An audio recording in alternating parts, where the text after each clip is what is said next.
மருது சகோதரர்களுக்கு உறுதுணையாக போரிட்டு வீரமரணம் எய்தியவர். அவருடைய பிறந்த நாள் நிகழ்ச்சியில கலந்து கொள்வதில் அமமுக சார்பில் நாங்கள் அனைவரும் மிகவும் பெருமை கொள்கிறோம்.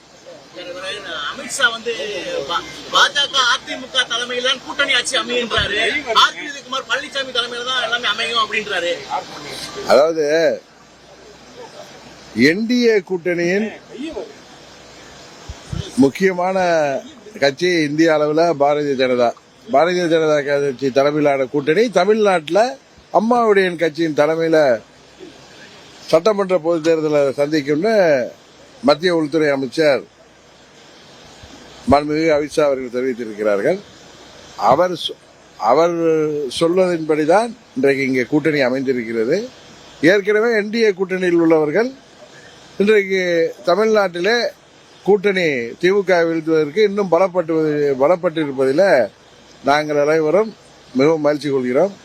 இன்னும் எந்தெந்த கட்சிகள் எல்லாம் திமுக வீழ்த்த வேண்டும் என்று நினைக்கிறார்களோ அவர்கள் அனைவரும் எங்கள் கூட்டணிக்கு வர வேண்டும் என்பதுதான் எங்களது வேண்டுகோள்.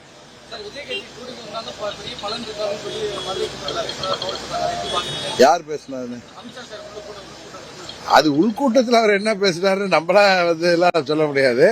வெளிப்படையா எதுவும் சொல்லியிருந்தாருன்னா உங்களுக்கு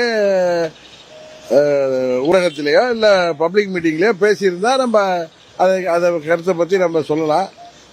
நம்ம வெறும் யூகங்களுக்கும் தகவல்களுக்கும் நம்ம எப்படி பதில் சொல்றது? இல்ல, எங்க கூட்டணி தேசிய ஜனநாயக கூட்டணியின் இந்திய அளவில் உள்ள கூட்டணியின் தலைமை பொறுப்புல இருக்கிறது பாஜக. அவர்கள் தான் கூட்டணியை இன்னும் பலப்படுத்துவதற்கான முயற்சிகளை தமிழ்நாட்டில் எடுத்துக்கொண்டு இருக்கிறார்கள். அதற்கு நாங்கள் எல்லாரும் உறுதுணையாக இருப்போம். அமித்ஷா மோடியை பார்த்து எங்களுக்கு பயம் இல்ல, மக்களவை தேர்தலில் 5 முறை மோடி தான் இங்க வந்து பிரச்சாரம் பண்ணாருனால எங்களுக்கு பயம் ஒன்றும் கிடையாது அப்படின்னு ஆராசா சொல்லியிருக்காரு. அவர் சொல்றதுக்கெல்லாம் நம்ம போய் பதில் சொல்லிட்டு இருக்கோம்னா, வர்ற தேர்தலில் திமுகவை வீழ்த்த போகிறோம் என்பது உறுதி. அதனாலதான் திமுகவில் முதல்வர்ல இருந்து எல்லாரும் பயத்தின் உச்சத்தில் ஏதோ பேசிட்டு இருக்காங்க. மக்கள் விரோத திமுக ஆட்சியை எங்களது கூட்டணி உறுதியாக வீழ்த்தி நல்லதொரு மக்களாட்சியை, மக்கள் விரும்புகிற ஆட்சியை, புரட்சி தலைவர் எம்ஜிஆர் இதய அம்மா அவர்களின் ஆட்சியை தமிழ்நாட்டிலே மீண்டும் கொண்டு வருவோம் என்டிஏ கூட்டணி சார்பாக.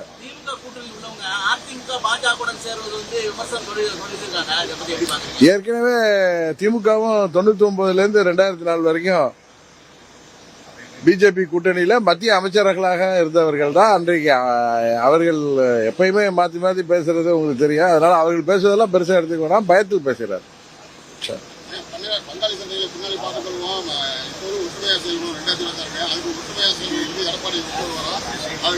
அதாவது தேசிய ஜனநாயக கூட்டணி கட்சிகள் அனைவரும் ஒற்றுமையாக செயல்படுவோம். உங்க ஊடக நண்பர் அங்க மதுரையில கேட்கிறப்ப உங்களுக்குள்ளார நிறைய பிரச்சனை இருக்கேன்னாரு. பங்காளி சண்டை இருக்கிறது உண்மைதானே, அதான் கேட்கறீங்க. அதையெல்லாம் தள்ளி வைத்து விட்டு எங்களுடைய ஒரே இலக்கு திமுக வீழ்த்த வேண்டும் என்பதுதான் சொல்லி நான் பதில் சொன்னேன். அதை நீங்க உங்க விருப்பத்துக்கு அதை எப்படி வேணாலும் செய்தி பண்ணீங்க.